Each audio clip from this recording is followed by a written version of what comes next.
Good morning students. Sunrise education academy में आपका स्वागत है। मैं परवीन सोनी। लास्ट नंबर पर अपन ने ट्रांसपीरेशन या वाष्पोत्सर्जन किया। वाष्पोत्सर्जन के अंदर लास्ट टॉपिक रह रहा था रस स्रावण या ब्लीडिंग।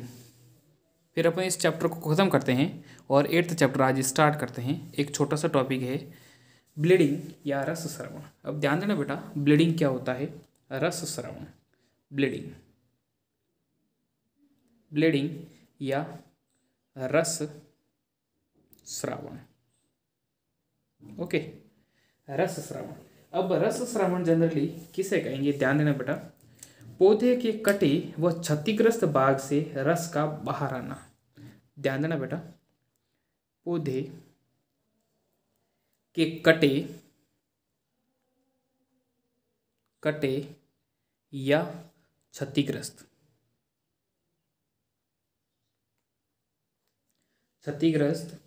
भाग से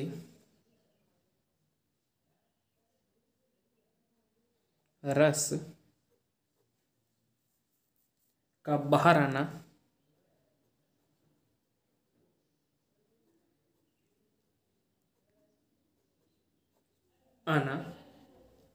रस स्रावण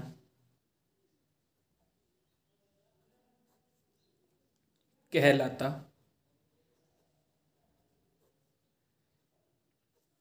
है।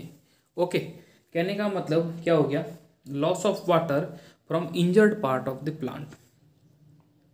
Loss of water from injured part of the plant. Loss of water from injured part of the plant is known as bleeding। कहने का मतलब जैसे अपनी नस है बेटा, अपन हाथ की नस अगर काट लें तो क्या होगा, उसके अंदर जो ब्लड है वो बाहर आएगा। उसी प्रकार क्या कर रहे हैं अपन, जैसे पेड़ के अंदर चीरा लगा रहे हैं, कट लगा रहे हैं, ठीक है, तो उससे जो रस बाहर की तरफ निकल रहा है उसको कहेंगे रस स्रावण।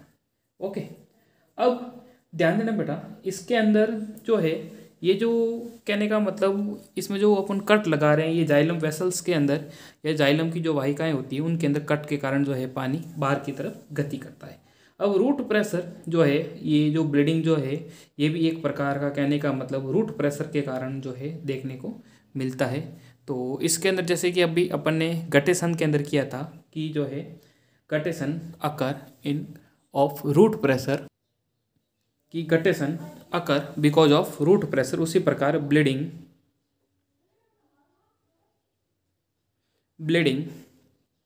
अकर बिकॉज ऑफ रूट प्रेशर।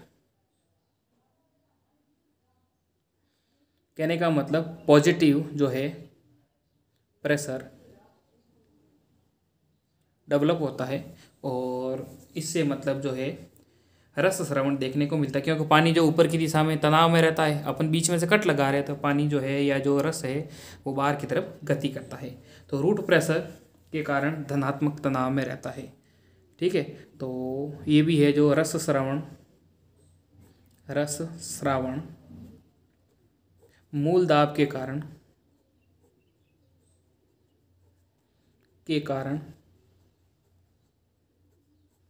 धनात्मक तनाव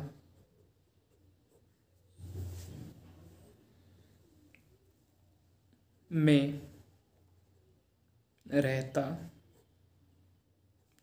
ओके, कहने का मतलब रस स्रावण जो है मूल दाब के कारण देखने को मिलता है। इसमें जो है जाइलम की जो वेसल्स होती है उसके अंदर कट लग जाता है और कट लगने के कारण जो है उसका बाहर की तरफ रिसाव होता है। जाइलम वेसल, जाइलम वाहिका। ओके, जाइलम वाहिकाओं के अंदर क्या होता है, कट लग जाता है और उससे जो है ये बाहर की तरफ गति करता है। अब इसके अंदर क्या है कि जो पेड़ पौधों के अंदर जो रबर वगैरह बनाए जाते हैं रबर के वृक्ष से इस प्रकार के रिसाव से जो होता है रबर के जो प्लांट होते हैं, रबर प्लांट, उनमें जो इस प्रकार का जो रिसाव होता है उसको कहेंगे लैटेक्स। और इनसे क्या होता है कि रबर जो है वो तैयार किया जाता है। और एक पादप है जिसका नाम है ताड़ या पाम का जो वृक्ष होता है, एक दिन में 50 लीटर से अधिक जो रस निकलता है जिसको ताड़ी कहते हैं। लेकिन आप इतना ध्यान रखना कि जो मतलब रस स्रावण क्या होता है और मतलब किस वजह से देखने को मिलता है, और जनरली जो है इसमें जो है क्षतिग्रस्त भाग कौन सा होता है, जाइलम वाहिका है। ओके, तो इस तरीके से बेटा ये जो था अपना 7th चैप्टर कंप्लीट होता है। और इसको आपको पढ़ना, कोई भी समस्या है, डाउट है तो मेरे व्हाट्सएप नंबर दे रखे हैं 9460656610 पर कभी भी पूछ सकते हैं। ओके बेटा, तो ये 7th चैप्टर था। अभी अपन स्टार्ट करते हैं 8th चैप्टर। 8th चैप्टर के अंदर जो है 7th चैप्टर अपना कंप्लीट हुआ, इसके बाद अपन स्टार्ट कर रहे हैं 8th चैप्टर। तो ध्यान देना बेटा, 8th चैप्टर के अंदर अपन स्टार्ट करते हैं मिनरल न्यूट्रिशन इन प्लांट्स। देखो बेटा, mineral chapter 8 mineral nutrition in plants. पादपों में खनिज पोषण। ओके, अब पादपों में खनिज पोषण किस तरीके से देखने को मिलता है, तो ध्यान देना बेटा कि सबसे पहले अपन जैसे पादपों में खनिज पोषण की बात कर रहे हैं, तो सबसे पहले पोषण क्या होता है, एक शब्द आ रहा है यहाँ पर पोषण। तो देखो देखें, पोषण न्यूट्रिशन, न्यूट्रिशन या पोषण। अब ध्यान देना बेटा, सभी जीव वृद्धि एवं जीवन चक्र को पूरा करने के लिए, सभी इंग्लिश में भी लिखा दूंगा, सभी जीव वृद्धि एवं जीवन चक्र को पूरा करने के लिए, सभी जीव वृद्धि एवं जीवन चक्र को पूरा करने के लिए जिन पदार्थों को बाहर से ग्रहण करते हैं, करने के लिए जिन पदार्थों को बाहर से ग्रहण करते हैं, जिन पदार्थों को बाहर से ग्रहण करते हैं, वे पदार्थ उस जीव का पोषण कहलाते हैं। वे पदार्थ उस जीव का पोषण कहलाते हैं। ओके बेटा, और कहने का मतलब जो बाहर से पदार्थों को ग्रहण करते हैं उनको क्या कहेंगे, पोषण। अब ध्यान देना बेटा, इसके अंदर इसका जो इंग्लिश मीनिंग है, देखो देखें, अब देखो बेटा, plant nutrition is the study of the chemical element and compound necessary for plant growth, plant metabolism and their external supply. कहने का मतलब पादप के अंदर जो है बाह्य सप्लाई, उसके मेटाबॉलिज्म ग्रोथ के लिए जो न्यूट्रिएंट आवश्यक होते हैं उसको सम्मिलित रूप से अपन क्या कहेंगे, nutrition.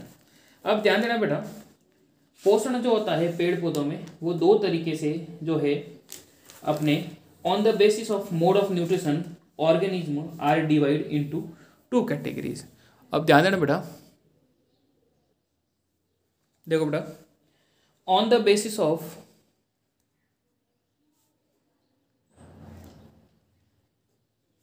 mode of nutrition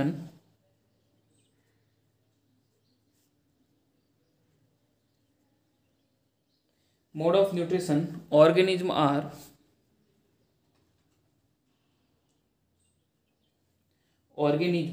are divided into 2 categories.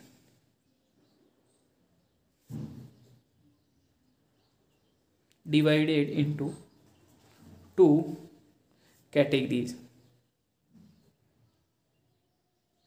कहने का मतलब पोषण की विधि के आधार पर जीवों को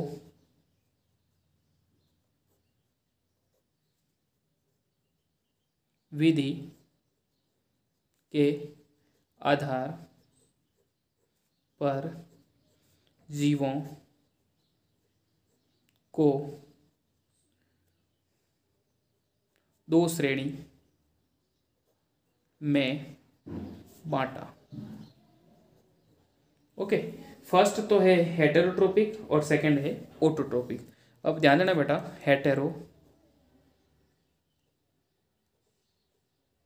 हेटेरोट्रोपिक या जिसको कहेंगे विषमपोषी या परपोषित।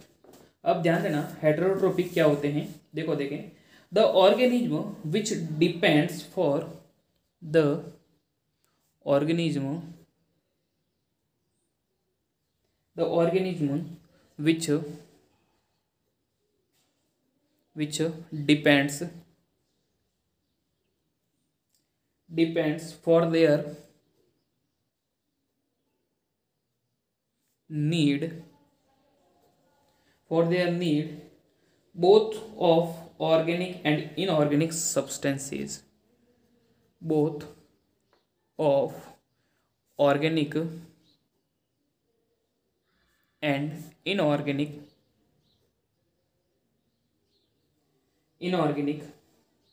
substances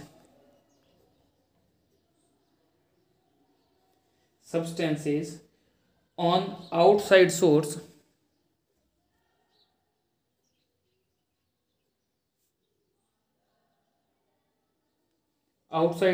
are called हेटेरो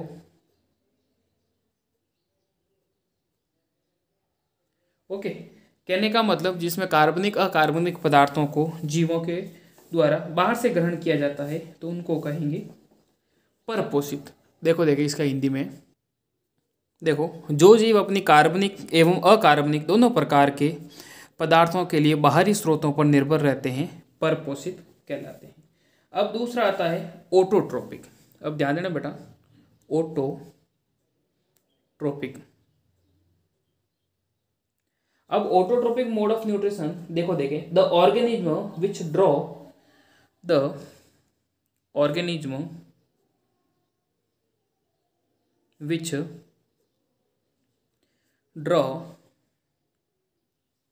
ध्यान देना, which draw only inorganic substances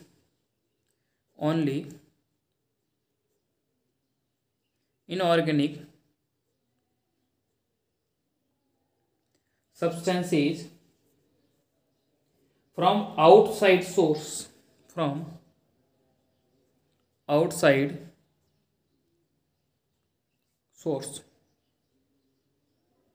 कहने का मतलब बाहर से जो है केवल इनऑर्गेनिक सब्सटेंस को ही ग्रहण करते हैं and manufacture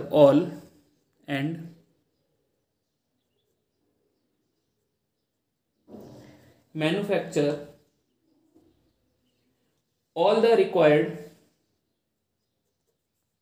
the required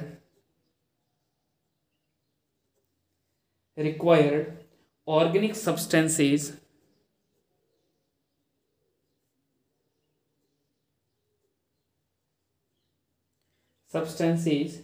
at their own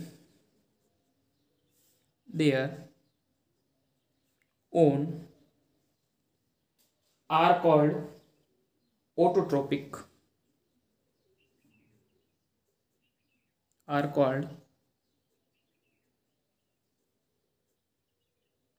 कहने का मतलब the organism which draw only inorganic substance from outside source. कहने का मतलब बाहर से केवल अकार्बनिक पदार्थ ही लेते हैं। इसके अंदर कार्बनिक अकार्बनिक दोनों ले रहे हैं बेटा हेटेरोट्रोपिक के अंदर। इससे कहने का मतलब बाहर से अकार्बनिक पदार्थ ही ले रहे हैं और जो है कार्बनिक पदार्थों का निर्माण बॉडी के अंदर करते हैं, इस वजह से इनको स्वपोषित कहेंगे। देखो देखें हिंदी में, अब ध्यान देना बेटा, जो जीव अपनी आवश्यकता पूर्ण करने के लिए सभी कार्बनिक पदार्थों का निर्माण स्वयं कर लेते हैं, बाहरी स्रोतों से केवल अकार्बनिक पदार्थ ग्रहण करते हैं। ओके, वो आएंगे स्वपोषित के अंदर। अब ध्यान देना बेटा, इसके जो एग्जाम्पल है परपोषित या हेटेरोट्रोपिक के अंदर फंगी, बैक्टीरिया और एनिमल। ओके, इसके अंदर कौन कौन से आएंगे? फंगी, बैक्टीरिया और एनिमल। ओके, कवक, जीवाणु और जंतु। इनके अंदर आएंगे प्लांट और फोटोसिंथेटिक बैक्टीरिया। देखो देखें, ऑटोट्रोपिक के अंदर प्लांट और फोटोसिंथेटिक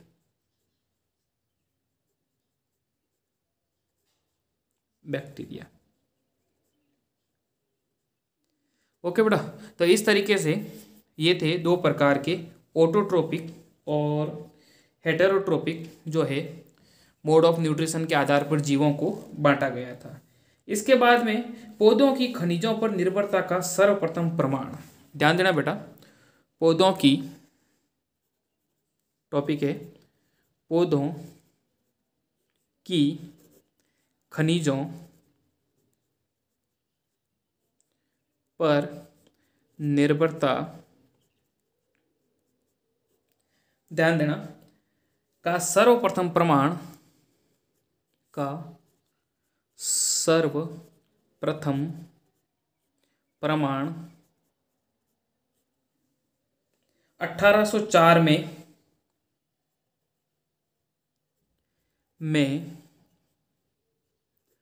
डी सॉसर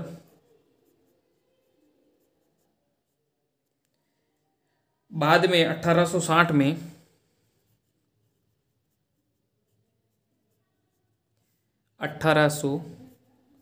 में वॉन सेक्स ने दिया था। वॉन सेक्स ने दिया था। ओके बेटा, मतलब पौधों की खनिजों पर जो डिपेंडेंसी होती है उनका सर्वप्रथम जो है प्रमाण 1804 में डी सॉसर और बाद में 1860 में वॉन सेक्स ने दिया था। आगे देखो, देखें, ध्यान देना बेटा, the dependence of plants, the dependence of plants on minerals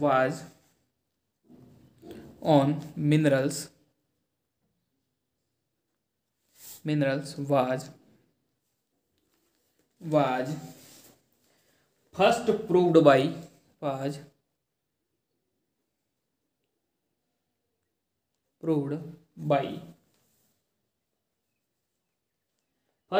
by ध्यान देना बेटा, de Saussure in 1804। De Saussure SAUSSRE, Saussure SSURE, and later by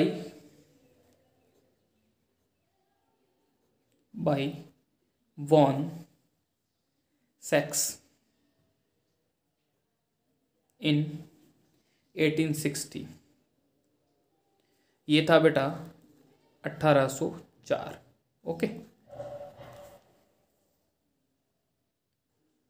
अब देखो बेटा, ये तो अपन ने कर लिया। अब अपन करते हैं पौधों की खनिज पोषकों की आवश्यकताओं के अध्ययन की विधियां। ध्यान देना बेटा, अगला अपना टॉपिक आ रहा है पौधों की खनिज पोषकों की, देखो देखें, पौधों की खनिज पोषकों की आवश्यकताओं के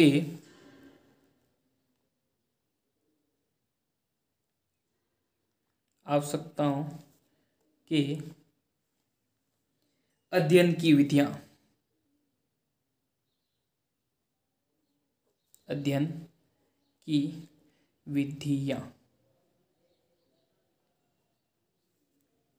ध्यान देना बेटा, methods of study for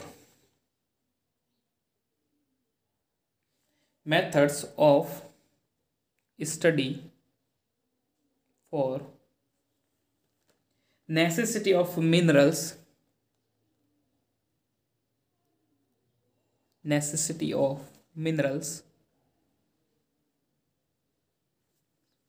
minerals, nutrients by plants, mineral nutrients by plants, मतलब पौधों की खनिज पोषकों की आवश्यकताओं के अध्ययन की। वैसे तो बेटा खूब विधियां हैं, लेकिन अपन 3 विधियों का अध्ययन करेंगे। Analysis of plant S, first मैं लिखा रहा हूँ, एनालिसिस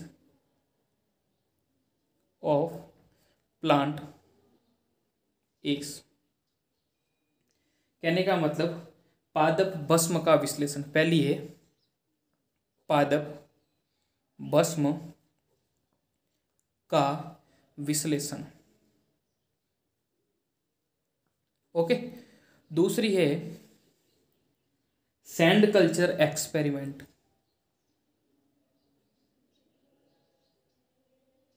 सैंड कल्चर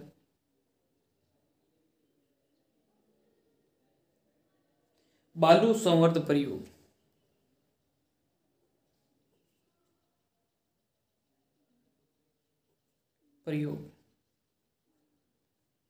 तीसरी है वाटर कल्चर एक्सपेरिमेंट। ध्यान देना बेटा, वाटर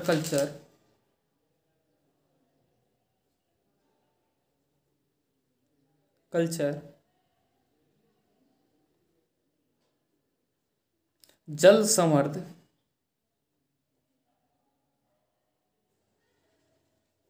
प्रयोग। ओके बेटा, 3 विधियों का अपन इसके अंदर डिस्कस करेंगे, इसके अंदर अध्ययन करेंगे। अब सबसे पहली है एनालिसिस ऑफ प्लांट एस। ध्यान देना बेटा, फर्स्ट विधि अपन डिस्कस कर रहे हैं एनालिसिस ऑफ, फर्स्ट है एनालिसिस ऑफ प्लांट एस, कहने का मतलब पादप भस्म का विश्लेषण। तो इसके अंदर ध्यान देना बेटा, जो मैं लिखवा रहा हूँ, एक जो इसके अंदर पहले आउटलाइन है, आउटलाइन से अपन इसको समझेंगे कि सबसे पहले इस विधि के अंदर अपन क्या कर रहे हैं, फ्रेश प्लांट ले रहे हैं, या शुद्ध पादप जिसको कहेंगे, शुद्ध पादप, ठीक है। अपन ने उसको क्या किया, शुद्ध पादप को ओवन के अंदर, ठीक है, ओवन में क्या कर रहे हैं, रख रहे हैं 1 या 2 दिन। ध्यान देना बेटा, ताज़ा पादप लिया या शुद्ध पादप, उसको क्या कर रहे हैं, ओवन में 1 या 2 दिन, 2 दिन के लिए रख देते हैं, ओके। 1 या 2 दिन के लिए रखा, इसके बाद में अपन ने क्या किया, ओवन के अंदर बेटा ध्यान देना 1 से 2 दिन, और वो भी कितने डिग्री, 70 से 80 डिग्री सेल्सियस पर, 70 से 80 डिग्री सेल्सियस के ऊपर, 70 से 80 डिग्री सेल्सियस पर रखा। तो ध्यान देना बेटा, वाटर कंटेंट इवेपोरेट्स, उससे क्या होंगे, इसके अंदर जो वाटर कंटेंट है, वाटर कंटेंट इवेपोरेट, मतलब पादप के अंदर जो है जल जो है वाष्पीकृत होकर क्या होता है, उड़ जाता है। ध्यान देना बेटा, जल वाष्पीकृत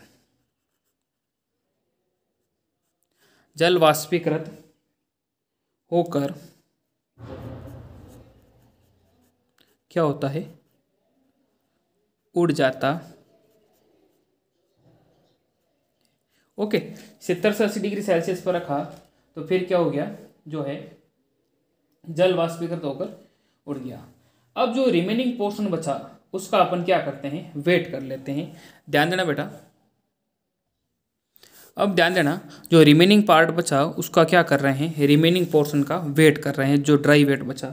तो देखें ये रिमेनिंग पोर्शन, या फिर लिख लेंगे अपन इसके अंदर ड्राई वेट ऑफ प्लांट। देखें ड्राई वेट ऑफ प्लांट, क्या कर रहे हैं, पादप के जो शुष्क भाग था उसका वेट, पादप के शुष्क भाग का वजन कर लेते हैं। अब आगे देखो, देखें इसको आगे बढ़ा रहे हैं अपन। अब ध्यान देना बेटा, क्या कर रहे हैं अपन, ड्राई वेट। अब ड्राई वेट के अंदर जो है क्या क्या आएंगे, सेल वॉल कोशिका भित्ति, प्रोटोप्लाज्मिक कंपोनेंट, जीव द्रव्य घटक, पॉलीसैकेराइड, लिग्निन और कार्बनिक अम्ल। ठीक है, अब अपने को क्या करना है, अकार्बनिक पदार्थ चाहिए। ठीक है, जो मिनरल्स वगैरह जो होते हैं उनका वेट अपन को चाहिए। इसलिए अपन क्या कर रहे हैं, जो ड्राई वेट अपन को मिला उस ड्राई वेट के जो नमूने थे उनको भट्टी के अंदर 6000 डिग्री सेल्सियस पर गर्म किया जाता है। 6000 डिग्री सेल्सियस के ऊपर गर्म करते हैं तो उनके अंदर क्या होता है बेटा, ध्यान देना, जो कार्बनिक पदार्थ होते हैं वो वाष्पशील कार्बनिक पदार्थ विच्छेदित किस रूप में, कार्बन डाइऑक्साइड के रूप में, NH3 के रूप, अमोनिया के रूप में, ऑक्सीजन के रूप में। कहने का मतलब ये जो है कार्बनिक पदार्थ उड़ जाते हैं। ओके बेटा, तो अब जो पीछे जो बचेगी उस संरचना को अपन कहेंगे पादप भस्म। ठीक है, और पादप भस्म के अंदर अब क्या बचा, ओनली अपने पास जो है मिनरल एलिमेंट्स या जो अवाष्पशील जो थे खनिज तत्व बचे। अब अवाष्पशील जो खनिज तत्व बचे, इससे अपन क्या कर सकते हैं, पौधों में विभिन्न तत्वों की केवल उपस्थिति देखी जा सकती है। Presence of relative amount of various element, जो विभिन्न तत्व है उनकी केवल जो है मतलब केवल उपस्थिति को अपन इस विधि के द्वारा कैलकुलेट कर सकते हैं। कहने का मतलब इस तत्व के अंदर मतलब इस विधि के द्वारा, क्योंकि इस विधि के द्वारा ध्यान देना बेटा कि जो है इसके अंदर केवल मिनरल एलिमेंट रहेंगे और पौधों में विभिन्न तत्वों की केवल इस विधि द्वारा उपस्थिति देखी जा सकती है। Presence of relative amount of various element can be determined by analysis of plant S. ठीक है, कहने का मतलब पादप भस्म विश्लेषण के द्वारा तत्वों की उपयोगिता और अनिवार्यता का निर्धारण अपन नहीं कर सकते, केवल इसके अंदर अपन क्या कर रहे हैं, केवल उसकी उपस्थिति का निर्धारण कर सकते हैं। ओके बेटा, तो ये विधि थी पादप भस्म विश्लेषण, या कहने का मतलब जो है एनालिसिस ऑफ प्लांट एस। सबसे पहले क्या किया, पादप लिया, उसको ओवन में रखा 70 से 80 डिग्री सेल्सियस पर 1 से 2 दिन में, जिससे वाटर कंटेंट उड़ गया। फिर जो ड्राई वेट बचा, जो शुष्क पदार्थ बचे उसका वेट किया। अब जो शुष्क पदार्थों का वेट किया उसके अंदर कोशिका भित्ति आ गई, प्रोटोप्लाज्मिक कंपोनेंट आ गए, पॉलीसैकेराइड आ गया, लिग्निन आ गया, कार्बनिक एसिड आ गई। ठीक है, अब अपन को क्या करना है, इनऑर्गेनिक मटेरियल चाहिए। तो इनऑर्गेनिक मटेरियल के लिए अपन क्या करेंगे, जो ड्राई वेट अपन को मिले, ड्राई सब्सटेंस, उसको 6000 डिग्री सेल्सियस पर भट्टी में गर्म करते हैं। ओके, फर्नेस का मतलब भट्टी। तो कार्बनिक पदार्थ जो है कार्बन डाइऑक्साइड, NH3 अमोनिया और ऑक्सीजन के रूप में उड़ जाते हैं। पीछे बचता है प्लांट एस, पादप भस्म। और पादप भस्म के अंदर जो मिनरल एलिमेंट्स होते हैं उनकी केवल अपन उपस्थिति देख सकते हैं, उनकी अनिवार्यता या उपयोगिता का निर्धारण इस विधि द्वारा नहीं कर सकते। ओके बेटा, इसके बाद में दूसरी विधि है सैंड कल्चर एक्सपेरिमेंट। तो सैंड कल्चर एक्सपेरिमेंट जो विधि है ये अपन नेक्स्ट टर्न पे करेंगे। एक तो सैंड कल्चर एक्सपेरिमेंट है, एक है water culture experiment. Sand culture और वाटर कल्चर एक्सपेरिमेंट के अंदर, सैंड कल्चर के अंदर जो है जो रेतीली या जो मतलब मिट्टी के द्वारा अपन उनके अंदर जो तत्वों का विश्लेषण का किस तरीके से अध्ययन करते हैं वो करेंगे। और एक होगा वाटर कल्चर जिसके अंदर हाइड्रोपोनिक्स टेक्निक होती है, सॉइल लेस कल्चर होता है, मृदा विहीन संवर्धन। तो वो भी अपन जो है वो नेक्स्ट टर्न पे अपन डिस्कस करेंगे। तो ये था अपना आज का लेक्चर, इसको पढ़ना। फिर भी कोई समस्या है, डाउट है तो मेरे व्हाट्सएप नंबर 9460656610 पर कभी भी पूछ सकते हैं और स्कूल आकर के भी संपर्क कर सकते हैं। ओके बेटा, पढ़ते रहें, नोट डाउन करते रहें होमवर्क के रूप में, या आपको लिखना है, नोट डाउन करना है, यही आपका आज का होमवर्क रहेगा। इसको साथ साथ में लिखते रहें, पढ़ते रहें। इस तरीके से बेटा आपका भी आउटलाइन बनानी है। कोई भी डाउट है, समस्या है तो आप मेरे को स्कूल आकर के या फिर व्हाट्सएप नंबर पे भी कभी भी पूछ सकते हैं। ओके, बाकी अपन जो है वाटर कल्चर एक्सपेरिमेंट और सैंड कल्चर एक्सपेरिमेंट जो है वो अपन नेक्स्ट टर्न पे करेंगे। कोई भी डाउट है तो बता देना। ओके बेटा, और आज अपन ने 8th चैप्टर शुरू कर लिया और इसके अंदर जो आपका जो पोर्शन नहीं है वो भी मैं बता दूंगा। बाकी ये तो है आपके 17 एलिमेंट, इसकी आगे जो विधियाँ आएगी क्रिया विधि वो नहीं है आपके सिलेबस, लेकिन वो बता दूंगा मैं। ओके बेटा, थैंक यू। ये नोट डाउन करते रहना बेटा। ओके, और कोई डाउट है तो बता देना। जो मतलब सिलेबस के अंदर जो नहीं है वो मैं जैसे जैसे अपन चैप्टर करेंगे उसके हिसाब से भी बता देंगे।